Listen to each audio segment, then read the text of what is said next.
আসসালামু আলাইকুম এভরিওয়ান, আশা করছি সকালে ভালো আছেন। আমিও আলহামদুলিল্লাহ আপনাদের দয়ায় ভালো আছি। তো আজকে আপনাদেরকে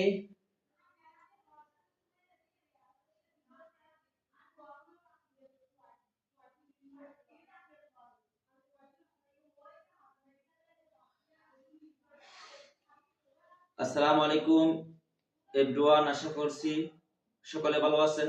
আমিও আলহামদুলিল্লাহ আপনাদের দয়ায় ভালো আছি। আজকে আপনাদের সামনে গুরুত্বপূর্ণ একটা ভিডিও নিয়ে চলে আসলাম। সেটি হচ্ছে, আপনারা অনেকে আমাকে প্রশ্ন করছেন, ভাই আমার সিমে অযথা অকারণে টাকা কেটে নেই। তো আজকে আপনাদেরকে দেখিয়ে দেব আপনারা জিপি, বাংলালি, রবি, এয়ারটেল সকল সিমে যদি টাকা কেটে নেয় তাহলে টাকাগুলা কিভাবে বন্ধ করবে। আসসালামু আলাইকুম এভরিওয়ান, আশা করি সকালে ভালো আছেন।